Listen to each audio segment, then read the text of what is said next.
Tonight on Would I Lie to You, National Treasure, Wendy Richard. National Disaster, Russell Howard.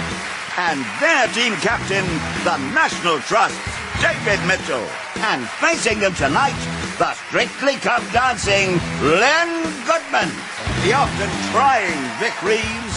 And their team captain is answer-frying Lee Mack. But first, become noticeably excited for your host, Angus Deaton.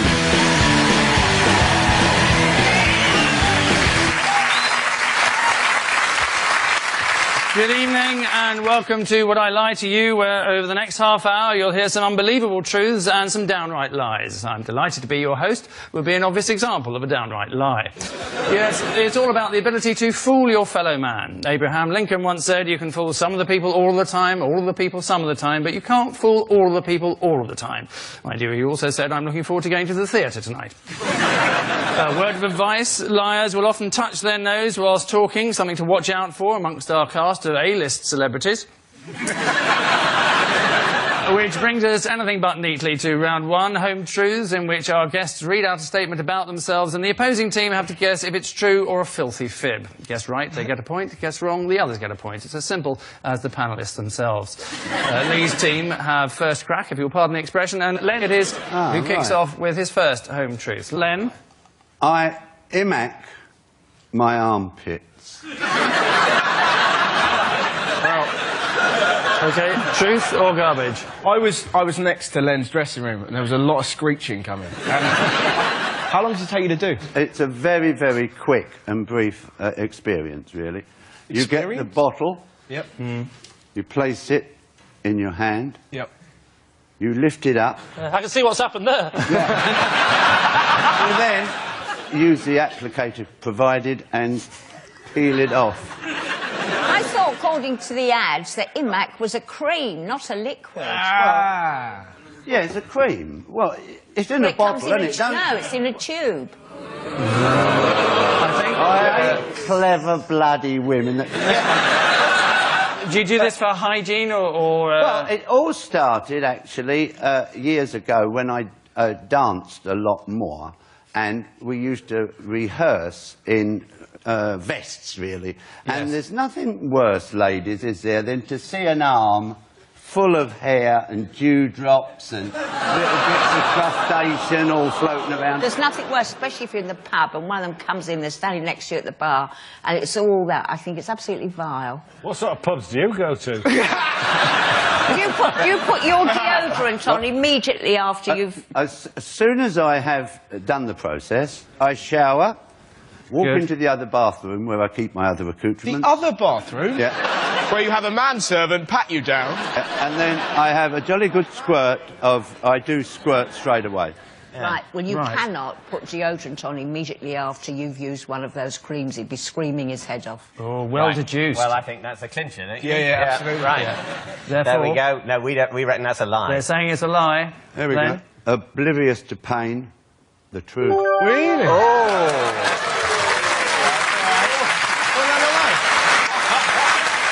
Yes, it is true. Len does imac his armpits, and if you want to know where Len's armpit hair ends up, just have a look at Brucey's head. Apparently, when Len puts his arms in the air, it's like Britney Spears and Lindsay Lohan getting out of a car together. Our next revelation comes from David. I used to proofread dictionaries for a living.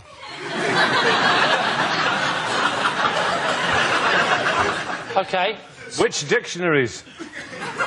They were English dictionaries. Never mind. Yes, but which one, the OED or the Webster's? They were dictionaries for learners of English. Was it laugh a minute? I have to say, what was weird about it is that because it was so boring, I became a huge hypochondriac during the process. And, you know, it's so dull what you're supposed to be doing that you start thinking, oh, I think there's a bit in my finger, I can feel my little finger, maybe there's something growing in there that's going to kill me. Or I think my left eye, I'm going blind in one eye. Right. All right, then, what's the first word in the dictionary, and you can't have aardvark? Well, it's A or A. You can't have two guesses. I look at him and he looks, to me, like a dictionary reader. Oh, thank you very... I might just kill myself now. Bit like I've got a feeling there's a hint of truth in that. Right, OK. And are you thinking, yes, he's telling the truth, or he's a filthy lying git? It's true. Is it? Is it true? Yeah. My team think it's true, so we're going to go with true. OK, you're saying that I look like a man who's gone to the depths of tedium and not come back. Yeah. Well, that's because I am. It's true. Yes, it is true. David did proofread dictionaries for a living. Yes, ladies, his middle name is Danger. He claimed it was one of the happiest times of his life, or as he called it, the most felicitous epoch of his existential being. Proofreading is, of course, vital to any piece of writing. Even the scripts on this show are subject to rigorous scrutiny. Russell, surprise us all. I was a contestant on Junior MasterChef. Thank you.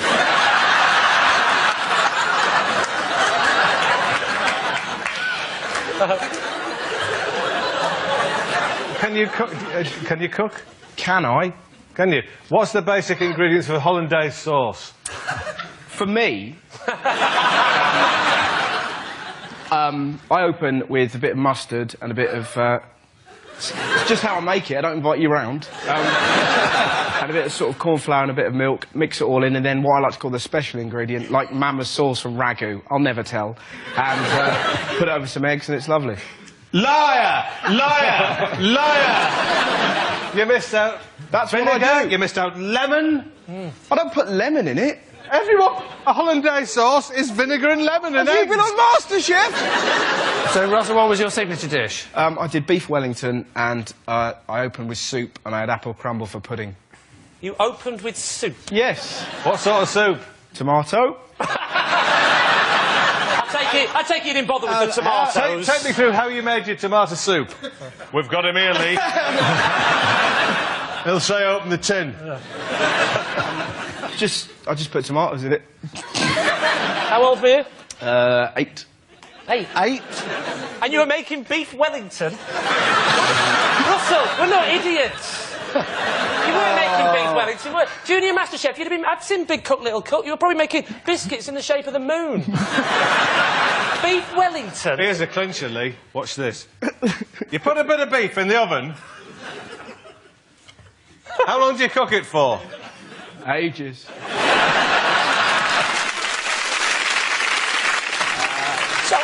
He's lying. Yeah, you liar. They're saying you're lying. I'm lying. He's lying. Well divined. Junior MasterChef was the show that challenged kids to make their favourite meal, but was cancelled after the 3rd series, after every kid made crisp sandwiches with extra ketchup. And lastly, Vic, fess up, if you would. I once fixed Dame Judi Dench's push bike. How do you fix it? How do you fix a push bike? Well, both the wheels fell off. and they were in the ditch at the time. She was still on the framework. So I assisted. I was driving on my Robin Reliant. I swerved over into the ditch, pulled out the 2 wheels, said, Judy, forget about it. We had a ball.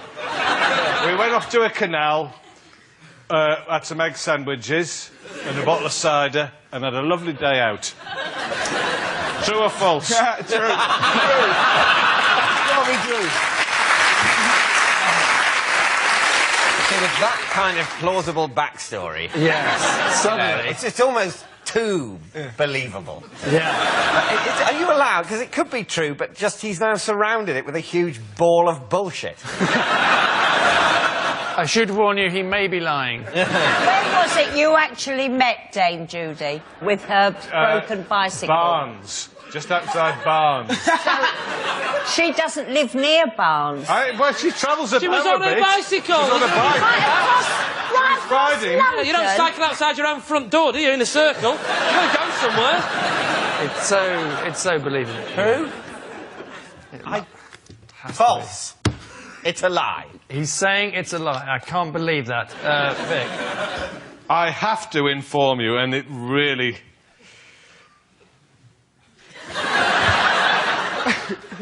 It's a lie. Yes, we would have thought. all of which brings us to the end of this pulsating opening round, with Lee's team having accrued 4 points and David's a meagre 2.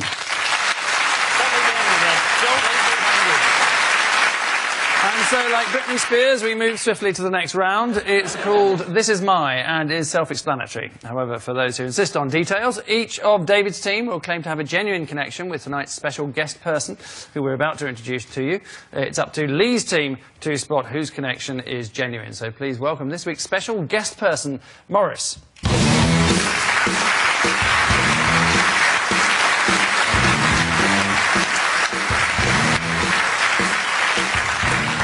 Now, Russell, perhaps you'd like to fill us in on how you know Morris. Absolutely. This is my landlord, Morris. All right, mate. It's not going too well, I'll be honest.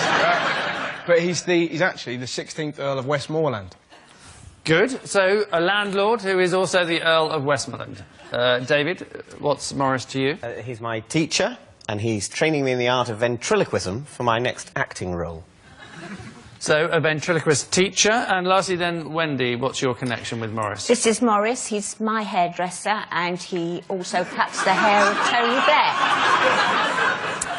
Blair. So there you are.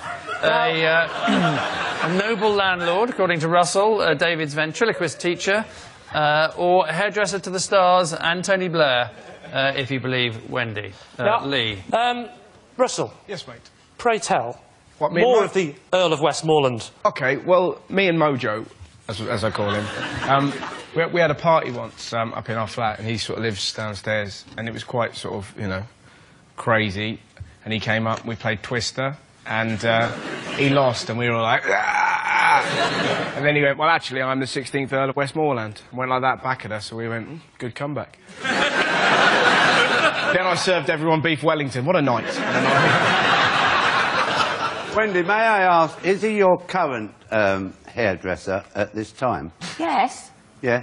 And whereabouts would his shop be? Is it in the West End of London? Or? Yes. Whereabouts?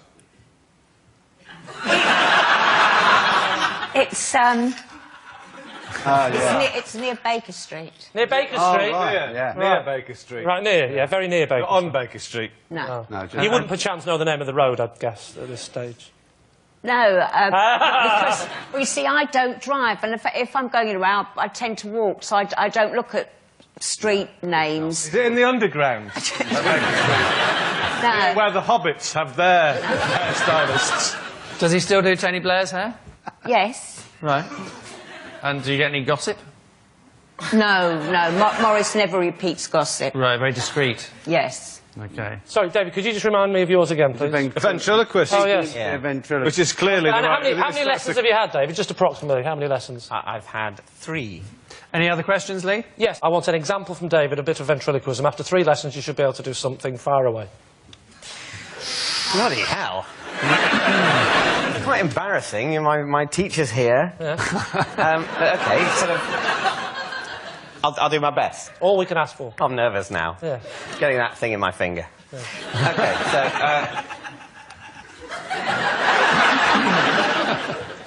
Hello, how are you?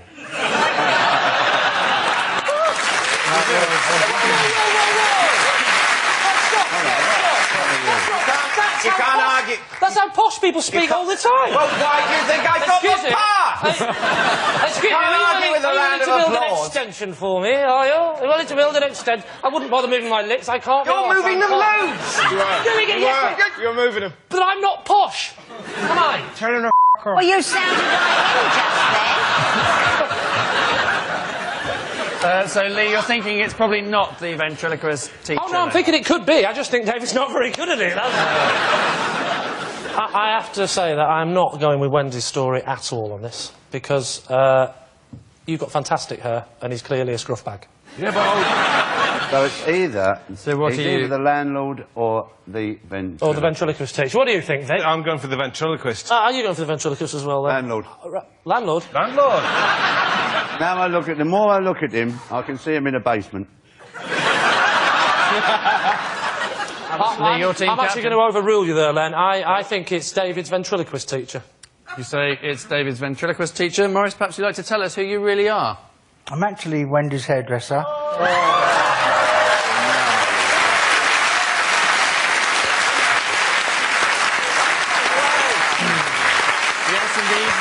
He's Wendy Richard's hairdresser. Well done to Morris. And I do cut Tony Blair's hair. Oh, what's he like? Very nice. Is he? You don't fancy giving him a wet shave occasionally, do you? I've asked him to, no luck. Oh, what did it, though? You don't even know where his shop is. More importantly, what have you been doing in my flat? Morris, thank you very much indeed. Well done. Many thanks to Morris Miller. Managed to completely outwit Lee's team by standing still and saying nothing. It's that simple. So, Morris is obviously a man who knows a thing or two about temptation, stood behind Tony Blair with a pair of sharp scissors. I'm sure he indulges in the same idle chit-chat, sending the troops anywhere nice this year. So, at the end of that round, a quick look at the scores shows it's David's team who is steaming ahead, leading as they are 6-4.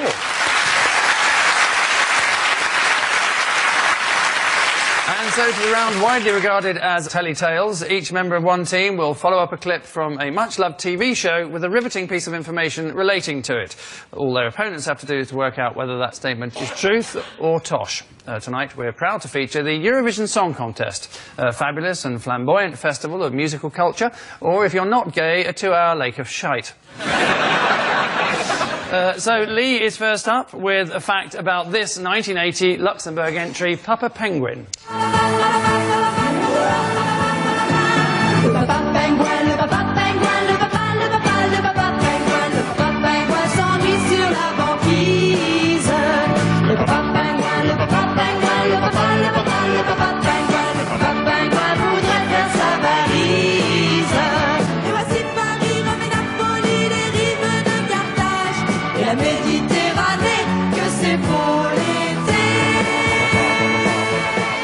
OK, that was the spectacular Papa Penguin in 1980, but Lee has an even more extraordinary fact. Lee. Yes, now, I know what you're thinking. You're probably thinking, fine, that was probably, well, definitely the only animal that was featured that year in the Eurovision Song Contest. Well, stop your horses and get off, because I've got a fact.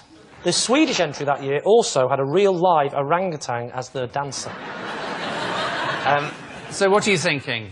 Well, I just think, can you imagine how pissed off the poor Luxembourg team were going to be? We thought we'd nailed it this year with this man who looks almost exactly like a penguin. I mean, you can, if you look very carefully, you can tell that it's maybe another seabird. Yeah, but what about the welfare of the orangutan being made to be distressed in a programme that nobody really watches? I don't know whether the orangutan would be more upset being in Eurovision than in a better programme. I think there's a chance that an orangutan might find even being in something excellent like The Office quite a distressing experience, because he's not going to get it. Very few orangutans understand the structure of a script. I think their critical faculties are almost nil. Yeah, he wouldn't get Terry Wogan's irony. So... Well, you'd be surprised, David. You'd be surprised. The question we have to ask ourselves, then, is how cruel are the Swedes?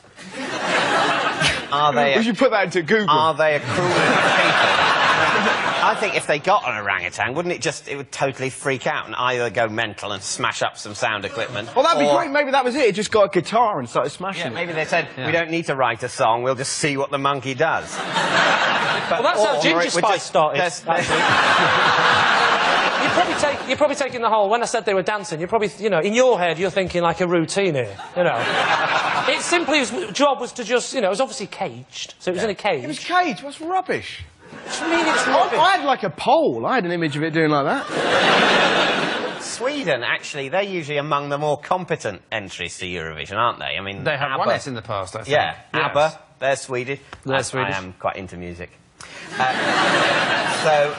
They wouldn't have needed a gimmick like that. Exactly, they wouldn't have needed a gimmick like that. I think true. I want it to be true. Well, I wanted Father Christmas to be true. I still do. What do you think, Wendy? You think? I think not. I think not. OK, well, that's what you're saying. Let's find out if you're right. Did Sweden ever have a orangutan in their band? Lee? Well, actually, it was a lie. Well done. It is a lie. Sweden did not have a live orangutan in their band. He left due to musical differences. They wanted to do an up-tempo power pop number, whereas he wanted a banana. In fact, to this day, the hairiest thing to actually enter Eurovision was Dana International. So, Len, is next. Here's the Finnish entry from 1976, the majestically titled Pump Pump.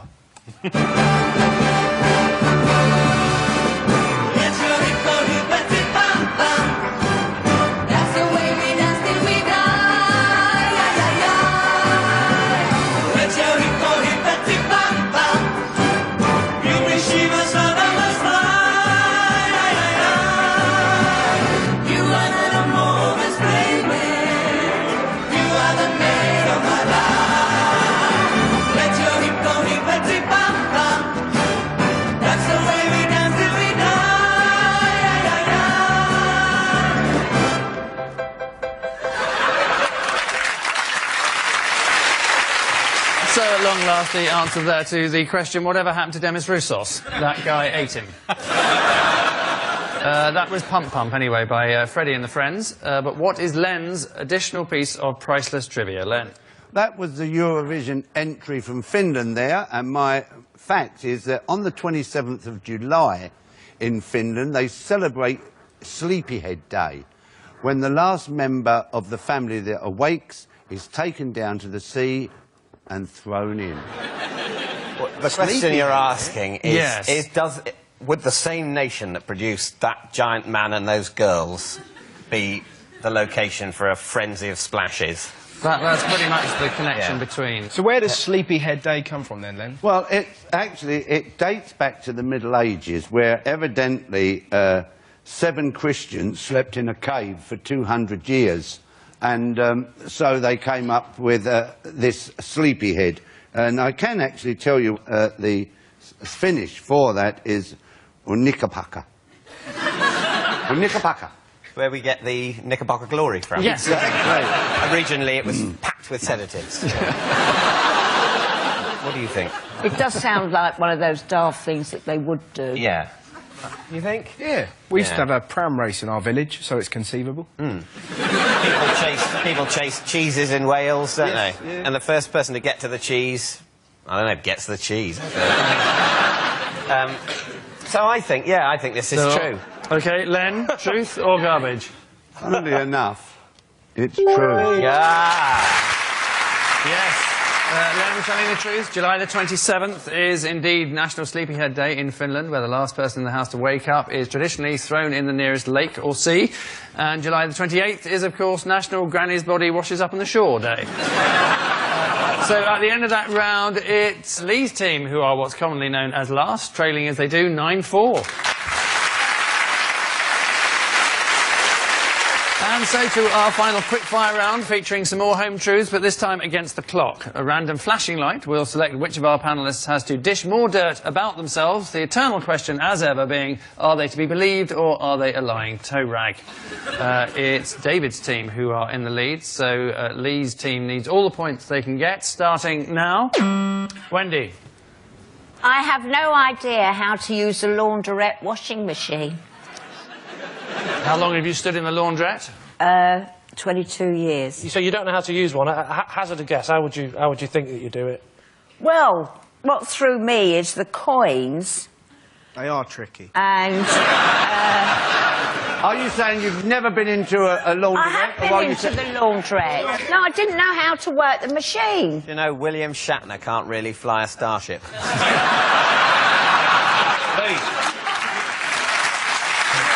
I know. Look, Lee, she's caught us out with her genius acting before. Yes. I would guess that you are actually telling the truth. OK, Wendy. Yes, I am. It is true. Next. Lee. My parents told me my dog was dead, when in actual fact, it was in Scunthorpe. Oh, yeah, laugh it up now. Why was the dog in Scunthorpe? Well, because my parents decided to give him away and didn't want to tell me that. And so they gave him to somebody who lived in Scunthorpe, a relative. And where did you live? We lived in the northwest of England. I'm not going to give you the exact location due to the fact that I've got many fans. That is a lie, by the way. What happened when you went to visit your relative that had the dog? Yeah, exactly. Well, it was a distant relative, so we didn't have to see them that much. I think could well be true. You don't believe it? I don't. OK, we go with a lie. OK, Lee, put us out of our misery. It wasn't Harvey's Misery, of course, it was in Scunthorpe. It's actually true. It's true. Next, David. As a teenager, I had a poster of Margaret Thatcher on my bedroom wall. I totally believe you've still got a picture of Margaret Thatcher on your wall. David, describe to me in detail the picture, please. Well, she was in a sort of blue suit. Yeah. True. And I think it was sometime during the election, it looked like. When True. Sort of going along a crowd of people who liked Did you have other think- great Tories on your wall as well? Other pictures of... Well, Pitt the Younger, obviously, I still got him up there. Right. Lee, what's your answer? I'm going to have to confer now. What do you think, Vic? True, my love, true. What do you say? I think it's true. I think you're both wrong, and I think it's a lie. Yes. It is a lie. Well, overruled. Well done, Captain. Can I just say thank you? Thank you for not believing that. You know. Yes, David did not have a photo of Margaret Thatcher on his bedroom wall. He could see her quite well enough through his night vision binoculars. Next, Len. I killed a falcon while playing golf. Wow. Did you kill the bird with the ball or with the club? Yeah, with the ball. You're not saying, you find get out what off sort of my falcon it tee. was? Did you get into trouble for having killed this No, falcon? I did not. This isn't true, I don't think. It's not like it's just a wren. I mean, you'd taken a wren out with it, definitely, although a wren would be harder to hit. But then you weren't aiming. So, I don't think it's true. Do you think it's true? No. False. No, it's a lie. OK, they're saying it's a lie. Well, to be honest, it's completely true. This is true. Len did hit a falcon whilst playing golf. The falcon is regarded as one of the fastest animals in the world, or as Len would say, not fast enough, my friend. Next, Vic. I once helped TV's Dr. Raj Prasad fix his computer. It just needed a reboot. I'm sorry, I have to... first, I can't read this question up because I don't know who Dr. Raj Prasad is. Right. And I don't know what a reboot is. I mean, it does seem like a lie. Yeah, you're quite right, it's a It's lie. Vic has never helped Dr. Raj Prasad fix his computer. In fact, Vic knows about as much about computers as the PC World Helpline.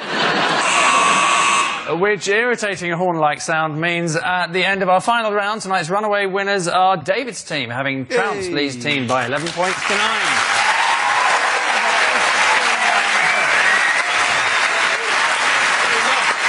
So, congratulations to David's team and our deep and sincere sympathies to Lee's team. Yep, another lie. Join us next week for more of the same, and always remember that according to psychologists, a person who is lying will avoid making direct eye contact, which explains how David Blunkett got away with it for so long.